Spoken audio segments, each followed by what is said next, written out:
अंबेडकर अंबेडकर अंबेडकर अंबेडकर अंबेडकर अंबेडकर अंबेडकर के अंबेडकर जी का मजाक उड़ा। इतना तो भगवान का नाम लेते हैं तो स्वर्ग में 7 जन्म तक जगह मिलती। ये मैसेज क्या था? ये जैसे गांधी जी के खिलाफ षड्यंत्र रचा गया, जैसे नेहरू जी के खिलाफ षड्यंत्र रचा गया, ये अपने आप वक्तव्य नहीं निकला था। ये सोची समझी साजिश के तहत अमित शाह जी ने प्रहार किया अम्बेडकर जी। कांग्रेस पार्टी ने, देश की कांग्रेस पार्टी ने इसको गंभीरता से लिया। चूंकि हमने शहादत दी देश की आजादी में, हमने शहादत दी देश की उन्नति में, अब खून के आखिरी कतरे तक भी बहाना पड़ेगा तो कांग्रेस का एक एक कार्यकर्ता संविधान बचाने के लिए इस भावना का अपने देश के सामने व्यक्त करना चाहता है। मैं अनुरोध करता हूं, इसको लेकर 3 तारीख से बेलगाम से एक आंदोलन चालू हुआ। मनमोहन सिंह जी की आकस्मिक देवलोक जाने के बाद ये 5-6 दिन डिले हुआ, पर इस संविधान बचाने का ये अभियान लगातार चालू है। इसके तहत हमें अवसर मिला, मध्य प्रदेश के वासियों को अवसर मिला, कांग्रेस पार्टी मध्य प्रदेश इकाई को अवसर मिला कि हमें बाबा साहब अम्बेडकर के जन्म स्थली पर इस शपथ को लेके जाना है। इसको लेकर एक व्रत कार्यक्रम हमने बनाया है, जिसमें हर गांव में, हर मंडल में, हर ब्लॉक में, जिले में लगातार 15 तारीख को जिले की मीटिंग होगी, 17 तारीख को ब्लॉक की मीटिंग होगी, 20 तारीख को मंडल की मीटिंग होगी और 20 तारीख से 25 तारीख तक गांव-गांव कांग्रेस का कार्यकर्ता और संविधान से प्यार करने वाला साथी पूरे मध्य प्रदेश में जाएगा।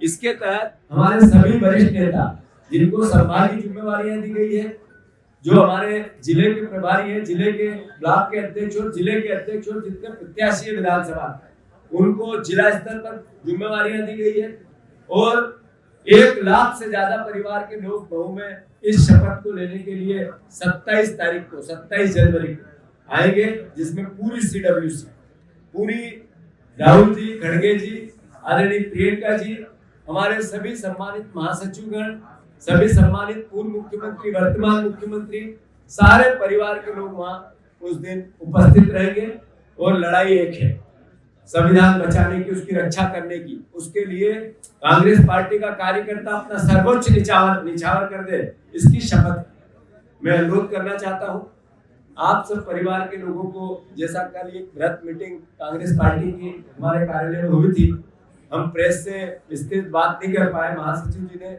हमें निर्देशित किया कि मैं प्रेस से ये विस्तृत जानकारी दे और इस नाते सहयोग से आप लोगों का यहाँ पहले से ही नए साल की शुभकामनाओं के साथ आपको हमने निमंत्रण दिया था, तो हमने इस अवसर का लाभ लेते हुए आपसे बात भी की। कृपया करके आपका इस संविधान बचाने की मुहिम में सहयोग मिलेगा, ऐसी हमें अपेक्षा है। आदरणीय नेता प्रतिपक्ष जी ने अपनी बात कही है, आदरणीय अरुण यादव जी, आदरणीय आरिफ भाई, हमारे पूर्व PCC के अध्यक्ष कांतिलाल जी, CWC के हमारे परिवार के सदस्य कमलेश्वर पटेल जी, हमारे उपनेता आदरणीय हेमंत कटारे जी और हम सब परिवार के लोग जो सामने बाहर सारे विधायकगण हैं, सारे वरिष्ठ नेतागण हैं, महासचिव जी और सारे सेक्रेटरीज हमारे जो मध्य प्रदेश के इस तैयारियों को लेकर हम कटिबद्ध, वचनबद्ध हैं और हम अपना काम कर रहे हैं। मैं आप सबसे आग्रह करता हूं, आपके कोई सवाल हो तो महासचिव जी से ले और साथ ही साथ आप सब इसके बाद भोजन पे आना। बीजेपी सवाल ये है कि पूरे देश में जब लोकसभा के चुनाव हुए तो भारतीय जनता पार्टी नरेंद्र मोदी जी ने एक नैरेटिव सेट किया कि अब की बार 400 पार। पूरे देश में जिस तरीके का इसका जवाब दिया, भारतीय जनता पार्टी के सांसदों ने कहा कि इसलिए 405 सीटें चाहिए कि हमें संविधान में बदलाव करना है। RSS और भारतीय जनता पार्टी के सैकड़ों ऐसे उदाहरण हैं जिन्होंने संविधान पर सवाल उठाए और समय समय पर आरक्षण को भी चुनौती दी। जब आरक्षण को चुनौती भारतीय जनता पार्टी और RSS और उसके नेता दे रहे थे, तो इस देश में एक सवाल खड़ा हो रहा था। वो सवाल था कि क्या इस देश के संविधान को नरेंद्र मोदी, RSS और भारतीय जनता पार्टी बदलेंगे क्या?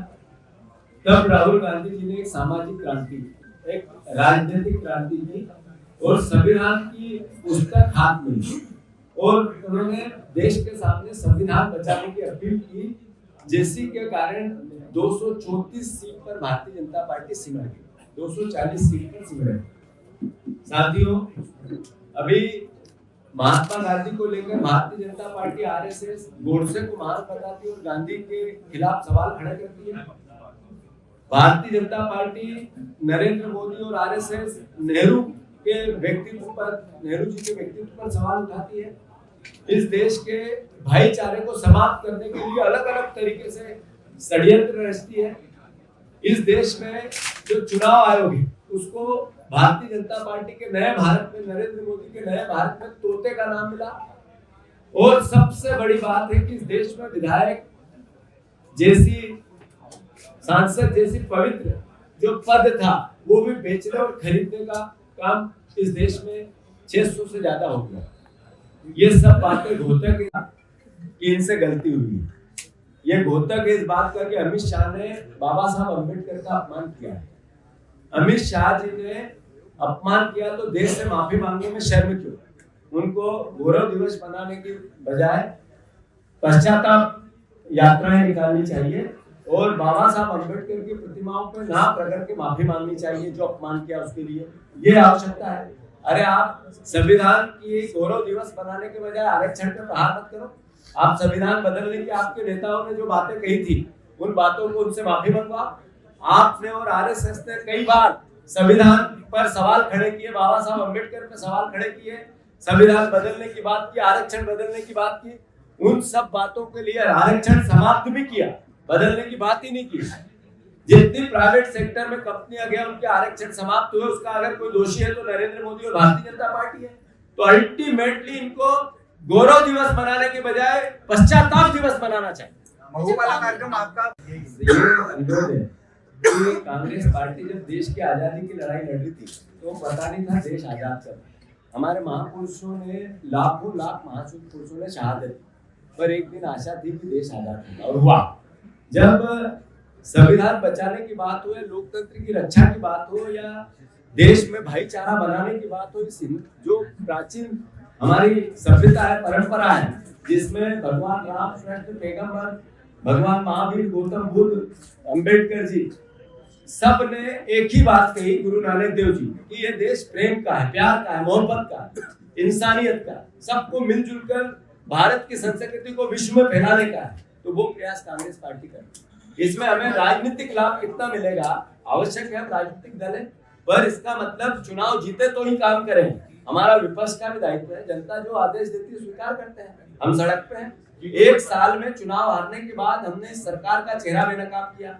आप देखो कि मोहन यादव से करप्ट मुख्यमंत्री दूसरा है।